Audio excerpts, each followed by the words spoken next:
నీ ఇంట్లో అడుగు పెడతానికి ఇష్టపడుతున్నాడు పరిశుద్ధాత్మ దేవుడు. ఈ మధ్యాహ్న సమయంలో రెప్పకాన్ని ఆ రోజు దర్శించాడు పరిశుద్ధాత్మ దేవుడు. ఈ మధ్యాహ్న సమయంలో పరిశుద్ధాత్మ దేవుడు ఈ శబ్ద యంత్రం ద్వారా వింటున్న దేవుడు, ఈ టెలివిజన్ ద్వారా దేవుడు తన వాక్యాన్ని అనేక మందికి వినిపిస్తూ ఉండగా పరిశుద్ధాత్మ దేవునికి నువ్వు ఇప్పుడు అప్పచెప్పుకుంటే, రెప్పకా నాడు అప్పచెప్పుకుంది, ఈ రాజు నీవు నేను ఆయనకి అప్పచెప్పుకుంటే, దేవుని స్తోత్రం. ఆయన అప్పచెప్పుకోవాలి. చాలామంది వచ్చారు కానీ అప్పచెప్పుకోవాలా. రెబ్బకా మాత్రము అప్పచెప్పుకుంది. ఆయన అడిగాడు, దాహం ఇస్తావా? ఈరోజు నిన్ను అడుగుతున్నాడు పరిశుద్ధాత్మ. అమ్మా, ఇక చాలు నీ జీవితం ఇంతకాలం లోకంలో జీవించావు, చాలిక.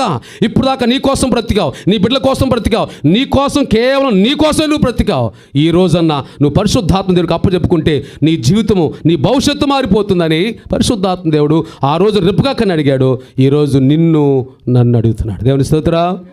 నీ హృదయాన్ని చూస్తున్నాడు దేవుడు. తన వాక్కు ద్వారా మాట్లాడుతూ నీ హృదయం వైపు చూస్తున్నాడు. స్థలమే